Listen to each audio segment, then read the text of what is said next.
America, it's time for the Ringside Wranglers Dirt Sheet with your host, Has-Been and Jack Jaw. Woo! Woo! I'm Jack Jaw, and we are the Ringside Wranglers, bringing you the Dirt Sheet. I'm a little high-strung. Wrestling's getting crazy. I'm in a padded room because I can't take it anymore. We got Has-Been. What's up, Has-Been? Yeah. What's up?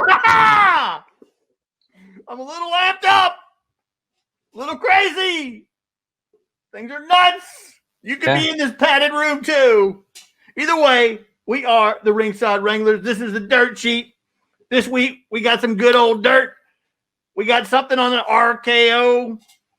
We've got some kind of R crazy odd romance. We saw this one coming. This is one of those stories we were saying, oh, no, don't go there, but they went there. We got who is on Roman Reigns' radar. We got a bad idea from Vince. We've got a Chelsea Green possible story on her debut. We've got no NXT at Survivor Series. We're going to tell you why. We've got an RKO Triple Threat match pending. We've got Big Bad Lars Sullivan, and we're talking big, we're talking bad, and we've got the reason why he should be deemed bad. We've got Otis. He wasn't so money in the bank. And we've got what's next for Roman Reigns. And then we've also got Shamess. We'll get to that one. We've got Bludgeon Brothers. What's up with that? And we've got somebody's calling the worst person in SmackDown. Possibly the worst person in the world, this person said, but he came down from that and said just the worst person in SmackDown. And I think he was legit. And then we've also got Sting this. So let's go to the top. Right now, we got a story. This has been brewing for a few weeks. I personally was saying, this is going to blow. What are they doing? This is weak. Typical. You knew where it was going. We've got Rey Mysterio's daughter in a love triangle thing, possibly with her family and Buddy Murphy. This is just getting lame. Been there, done that, kind of stupid. What you think, Has-Been? I think that Buddy Murphy is a very, very lucky, fortunate man. He's in great shape. He's in great shape physically. Obviously, that's the case. But to my knowledge, he comes into the WWE, starts out with Florida Championship Wrestling, NXT, etc. First person he hooks up with, Alexa Bliss. Pretty damn good start, okay? That doesn't work out. Now he's hanging out with Ray Jr.'s daughter. Very good second choice, if you will. Lucky man. 32. He's 32. She's 19. No problem with that one? I know. Age is nothing but a number. I think the storyline's weak. It's one of those ones I don't even care when it comes on. I'm going, whatever. His brother, who knows what the deal is. Let's jump over to some rumors, stuff that's circulating out on the net. If it's on the net, what do you say? It's got to be real. So I'm not calling them rumors. This must be the real deal. Let's go to this one. WWE is planning a special stipulation match. They're bringing it back. There it was, the first one. Edge and Orton, they fought at Last Man Standing at WrestleMania. Then they had a follow-up match with, what was it, the best, greatest wrestling match ever at Backlash. And rumor has they're going to keep the belt on Orton, and this is going to circle all the way to WrestleMania. We don't even know where that is. I know. I see you shaking your head. You're thinking, oh, no, not this. What you think about that one? You think that's going to go down that way? Is it going to be a Geritol and a bottle match? There we go. It must be. Either way, I'm just going, man, that's going to be weak, but who knows how all that ends. If it does end that way, I'm not too excited about that. But, hey, that's one of the rumors out there. We got another one. Roman Reigns, possibly after his thing is over with his boy Jey Uso, his fellow family man, rumors have it that John Cena may be circling back in the fold. Another one, a head scratcher. Then we've also got possibly, this is crazy, Goldberg Goldberg, because they never fought at WrestleMania, they may circle that one back. So 2 legends possibly coming back in the fold. John Cena versus Roman Reigns. Goldberg versus Roman Reigns. Another one that I'm going, whatever, I don't care. You agree? Yeah. Yeah. Yeah. All right. How about this, Vince McMahon? You know, he's always kind of crazy for coming up with the dumb ideas. This idea, I can see him doing this, and I can see why people say not a good idea. But either way, a.k.a. Mia Yim, he had, look at that one right there. Remember that angle that he had where he was doing some things with one of the lady wrestlers? He had a deal where he wanted Mia Yim to have some kind of seizure or something in the stage or whatever and act out what was going on with that part of Retribution. They pulled that one back quick. They said, oh, no, we can't pitch that angle. Another one of those Vince McMahon things. You just go, whatever. What are you thinking, man? I think he just throws a lot of stuff out there, and if it sticks on the wall, he runs with it. If it doesn't, I got you scratching your head a lot this week. What do you think about that one? I just, in my real job that I do during the week, we just had an incident that involved with the seizure, and that wasn't funny. And anyone that has seizures and diabetics and things of that sort, it's not funny. It's not something that's even supposed to be made fun of. I know you have a lot of friends. I have a lot of friends that are diabetic, and some of them have had seizures before, and it's not funny. It's not supposed to be funny. Some things you just don't want to mess with. We talk about religion and politics. You got no place for it. Yeah. And then that's something else. I mean, I think there's certain lines you don't cross, and that's one of them. He tried, but they pulled him back quick. Next up, we got Chelsea Green. Looks like she's finally going to make her debut from, I guess she was on NXT at some point, but, Paul Heyman was trying to bring her on when he was in that role to bring on the new talent, but apparently didn't work out, but it looks like she's finally going to be coming back or making her appearance. They need that infusion. If it ain't going to be Charlotte Flair coming back, if it's not going to be, another powerhouse, she looks to be the part. You like that one coming back or coming into the fold? I gotta ask this question. I don't mean any disrespect by it. I just need to know: is she the one that's pro ladies? One of them. I don't know if she is or not. I don't care. Look at her. That's what I'm saying. I mean, I don't have a problem with it. Lord, anybody knows me, that's the last damn thing I got a problem with, and I mean that. I'm just saying. I just know that one of them was pro ladies, and I just was curious. I mean, I don't give a damn. I never did. I'm curious pro ladies. about it. I'm pro ladies. I don't care if she's pro ladies either. But either way, look for her to come up soon. That's not a rumor. I think that's legit. Next up, WWE, NXT, Survivor Series. They're building up the Survivor Series angle. It's going to be coming. I think Survivor Series 2 weeks from this Sunday. Ward has it there. It is right there. They were putting together that was last year's Survivor's NXT team. This got loads of talent on NXT, but guess what? They're not going to be part of Survivor Series. Word has it that they're trying to limit the exposure to possible COVID-19 infliction, or how do you say it? Infection or something like that. But either way, NXT is not going to be part of Survivor Series because of that. Oh, well, I'm missed out on an opportunity, I guess. We'll see. I guess maybe they'll have their own little pay-per-view the night before, like one of those takeover shows. Who knows? Next up, we've also got a triple threat storyline planned for Randy Orton. This is another one you could see coming. There he is, the champion, fresh off of Hell in a Cell. I know that was one of your favorite things from Hell in a Cell. You've got Dave Meltzer reporting that it looks like there could be a Randy Orton, Drew McIntyre, Fiend triple threat thing going on. I don't know when or where that's going to happen. It probably happens at, Extreme Rules? What's the December one? Tables, ladders, chairs, TLC. I think that's in December.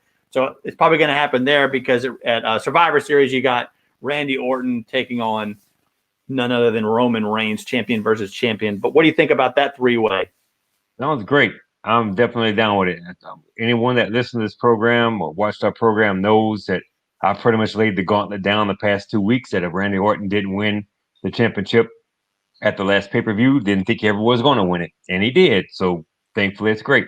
Also, if anyone watches this show or listens to it, they know that I have said that the cash cows for Raw are Bray Wyatt and Sister Abigail Alexa Bliss. So it makes perfect sense that Bray Wyatt, the Fiend, is in that. You can't just take the belt off of McIntyre and just throw him to the wolves. So it makes perfect sense that those three gentlemen will be vying for the WWE Championship. And as for Roman Reigns, the whole thing with the Usos, I think it's great that they're doing that gimmick and that angle. I think it's cool. But, him taking on WCW's finest from 30 years ago, I think he can find more people to compete against, and that's just me. Well, that's not just you. That's me. I get you. Let's go on to this one. Lars Sullivan, he made an appearance, about a year ago. Now he's circled back, and he's this crazy force. Not so much of a tall guy. He's huge, but he's really stacked. Well, I'm not sure how many people know about this. The guy's got a little bit of a background of not doing the right political thing. He's known for being, in his post on social media or his actions in the real world, being an overtly racist person. He's been sexist, labeled as sexist, homophobic, attacks on people with mental disorders. I'm thinking all this gets out, Vince may have a character issue on his hands if he doesn't already. Did you know all that about Lars? He's also a damn good drummer. I love to watch him play. What's that? That's right. Oh, I thought you said Lars. I'm sorry. Wrong Lars. Yeah, wrong Lars. Lars is not this Lars. He's Lars with a bad attitude. I think if they build up an angle with him, it's going to be interesting to see where they go with him, who they put him in, because right now he's just a man against everybody, it seems like. So if they put it up, him against somebody like Braun Strowman, could that possibly be good? Who knows? You know who he looks like? He looks like Gene Snitsky. Oh, yeah, I remember that. Remember that guy. But either way, they got to be careful with him, because if that stuff comes back, people start digging, and the next thing you know, you got posting social media bringing up his little skeletons in the closet. So better be careful with that one.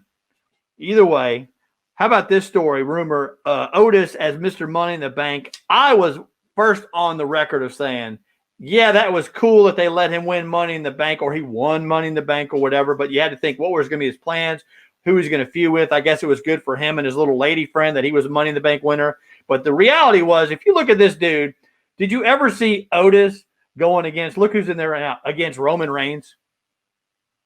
Roman Reigns right there is even laughing at the prospects of that one. Could you see Otis going against Randy Orton? Not so much. So it was just a gimmick, and I thought it was only a matter of time till they took it off of him, and sure enough, they took it off of him right there. Your boy Miz. How do you like the way Miz almost cashed it in this past week when Randy Orton was laid out, and then Drew jumped in there and says, "Oh, you're not taking it this way." But either way, I love Miz as with Money in the Bank, because it's going to be teased for the next however long he's got. It's going to be teased all the way at time. And I hope at some point maybe they do put the belt on him for a quick minute. Who knows? I remember when he was champ at one time. That was pretty good stories. What you think about that? I think of all the Money in the Bank winners, ever since they started doing that gimmick, I do think that The Miz is probably the best one, without a doubt, because the way that he uses it as leverage. He absolutely uses it as leverage and a blackmail, if you will, against people, which is great. I'm really fond of it.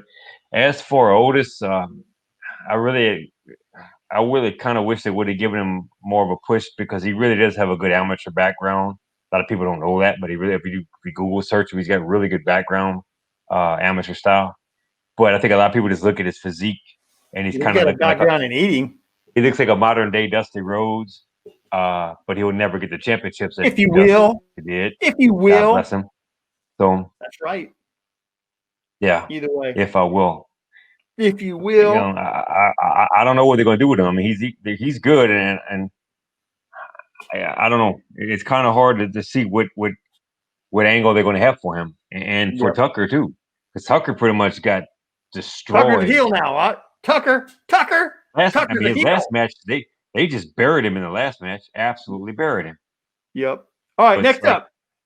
Who's rumored? Roman Reigns. Who's he going to feud with? We mentioned a minute ago that he's going to go against possibly those two legends, which would be weak right there. So there is boy Paul Heyman, the reigning and defending Universal Champion. I'm the advocate. So let's look at some people that he may be going against. We got Big E. That would be pretty cool. You got possibly Kevin Owens. Kevin Owens doesn't like him too much. There we go. Rey Mysterio. What are they going to do with him? Who knows? And then this is the route I think they're going to go in the interim. Daniel Bryan. I think Daniel Bryan would be good. There's old hairstyle Daniel Bryan. So Daniel Bryan, possibly Roman Reigns. Those are 4 names. Big E, Kevin Owens, Rey Mysterio, Daniel Bryan. We'll see what happens with that one. Like I said, my vote is for Daniel Bryan. And then we got a story on Sheamus. Like, we're trying to figure out what's going to happen with Sheamus. He was great in his tag team when he was tag team with Cesaro. And now he's come back and he's kind of like in no man's land in the singles world or whatever. And then he had that dopey looking look, like, what do you call that? He was Irishman or something like that. Is he going to be a face? Is he going to be a heel? I think they're kind of trying to figure out what's going to go on with that. But either way, I think he's one of the guys best served as being a heel, best served as a solo dude, the kind of guy that just wipes people out. What do you think? What's up for Sheamus? I think we had a discussion about this a few weeks ago, and I think he hit it dead on the head. There's certain people that are just meant to be heel. It's just what they do best. Ric Flair, top of the line. Triple H, top of the line. Sheamus, phenomenal heel. Roman Reigns is probably a much better heel. Kevin Owens, to me, is a better heel. Oh, yes. Punk was a better heel. There's some for certain people when they get out there, and there's a whole lot more I know I'm not covering, and I apologize for that because we only have so much time. But there's just certain people that that's what it's like. They were bred not only to be a professional wrestler, but to be a heel. Yeah. And those guys, they play it well. They do it best. Like the Russians, the evil Russians, and all that stuff. I mean, that's phenomenal. Yep. Hey, somebody, just so you know, somebody just says you sound like a D to me. I'm just kidding. Just kidding. But hey, somebody said that. Either way, let's jump over.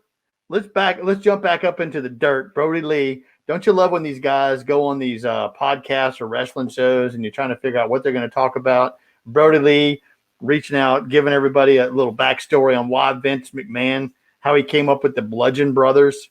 That was a pretty good tag team back in, what was it, like 2017, something like that.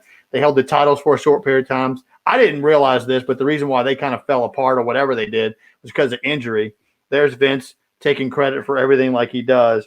But Brody Lee on a podcast last week was talking about what the story Vince came up with why he called him that. And he was like, why wouldn't I call you that? He goes, why'd you use that name? He goes, because it's what I want you to be. Bludgeon. It's in action. You can feel it. Bludgeon those people. Bludgeon Brothers. That was a pretty tight name. Those two guys were pretty tight and very athletic for big men. But either way. Did you like the Bludgeon Brothers? And I'm really disappointed that Eric Rowan hasn't showed up in AEW yet. Hopefully he will someday. I mean, I know that I kind of got egg on my face because I got information obviously was wrong. I remember that. He was supposed to show up several weeks ago. It never happened. Sometimes our information you get is not always the best. But, I mean, I would think he'd be a great addition to the AEW roster, and maybe he will come. Maybe he'll come. Yeah. Be nice if he does, though, because those are the kind of guys, you know, your Brody Lees, your Dean Ambrose, or John Moxley's, Matt Hardy, Sting if he's supposed to show up. That's the kind of guys they can use. That's what they need to help that promotion stay where they're at. I mean, they're at this point right now. I don't see them dropping any because they've made so much progress. I see them like a work in progress where they just keep getting higher and higher and higher. And with that being said, I'm really looking forward to Saturday night. It's almost like I'm feeling like I used to do back in the day with the WCW shows when I get excited because they don't have their pay-per-views every month. It's like every other month, quarterly, whatever. So I really get excited when it's time for pay-per-view because it just reminds me of days past. Plus, Saturday night's always good to me. I like that. Either way, let's jump over. I see the picture up there already coming up. Kevin Owens. He's out on a podcast this week talking about the worst person on the SmackDown roster. He started off by saying, this may be the worst person on earth.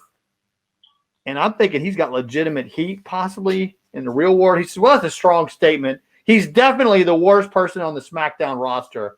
None other than your boy, Seth Rollins. I can see him saying that because he's got that track record of wrestling stiff, hurting people. We've talked about that recently. But either way, it's kind of funny to see a wrestler call him out, making the what do they call that when they run real, when they get the story angles, what do they call that? When a wrestler's out there, he's legit, he's shooting. Yeah. That was a true shoot interview calling Seth Rollins out as being the worst person on the SmackDown roster. Asked if he meant the worst person in this story, he said no. He says he really is the worst person on the roster. That's pretty telling of Mr. Kevin Owens' feelings for Seth Rollins. And then Seth Rollins has issues with bro hype. So we got a lot of brotherhood hatred here going on SmackDown. All right, here's the last story we got for the week. We've got Sting. His contract's up in WWE. He's a free agent. We're thinking possibly, just possibly, we've got, what is it this weekend? Full Gear AEW pay-per-view. What do you think he shows up there? I had mentioned how there are certain people that were just meant to be heel when they got in the business, such as your Flairs and your Triple H's and you CM Punks and Roman Reigns and Randy Orton, etc. I'm going to go ahead and kind of divvy up a little bit and talk about people who I think weren't ever, and it's no disrespect to their talent because they just have ridiculous amount of talent, but there's certain athletes that just don't fit in the WWE brand. And that could be like Kerry Von Erich. He was so hot in Texas with World Class and all that, but when he becomes the Texas Tornado or whatever, he's a joke. Dusty Rhodes, American Dream, NWA, WCW, and then he wears this polka dot garbage in WWE, and it's just nothing. Sting is the icon of the WCW, NWA. It is what it is, right? That's right. WWE, it never was a good fit. It just never. Even Flair in and I know he won the Royal Rumble, won the WWE Championship or WWF at the time, and it's fine. But I'm gonna go off a limb and say this. Even Ric Flair, who in my opinion the greatest wrestler of all time, to me, he wasn't a good fit in WWE. Just some people they thrive in other organizations, and to me, Sting did okay with Impact. It really wasn't his home. To me, he was always a WCW guy. Always will be to me. And the closest thing I can see right now, Impact was nowhere near, no disrespect to them, but they weren't even in the same stratosphere as what WCW was. You want to get back to the way WCW was with the 84, 86-week winning streak, all that stuff. The closest you're going to get to that right now is AEW. And Sting goes over there. It can be how it used to be. We talked about this weeks in the past about how Ted Turner had all the money. Now you got Tony Khan. You had the brains with Bischoff and all them. Now Bischoff is doing a little bit of work with them. Plus you got Cody Rhodes, who's the brainchild, and you got Chris Jericho and his talent and all of his national publicity with Fozzy. And then you've got John Moxley, and you got these other guys that are coming in that are really, really good talent from the independent scenes. That excites me, and it'd be good to see him come back. Yeah, I think you put that out there, that spreads out on the internet. Sting showed up on AEW. No matter, I want it to be like little cameos, multiple, not just one time. But right. I don't need him to wrestle, just show up, be the antagonist to possibly anybody on that show would be good. I'd like it. We'll come in from the thing with the bat and the whole whiteout look like he's got right there. I still to this day, I've always wanted to go back Darby to the Allin hair. The bleached hair. That would be so tight. Yeah. But he'll never do that. Darby Allin, what he's doing right now. You see how Darby Allin's hanging out in the rafters when he's getting ready to take on John Moxley Saturday night. So, yeah, I mean, it's kind of the same thing. That's a good connection. I like that. Either way, that about wraps it up this week. We are the Ringside Wranglers. I'm Jack Jaw. This has been the Dirt Sheet from our group. You like, subscribe to us. Who knows what will happen? Look for us to show up at any time with the latest rumors.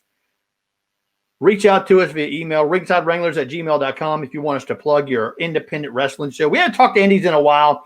We know the indies are struggling to get their shows back on. Check them out. I think 225 may have a wrestling show this week on their Facebook. Check them out. Either way, that about does it. Any final words? Has been. Like I said, I'm really looking forward to Saturday night's AEW. It's a Full Gear pay-per-view. Yep.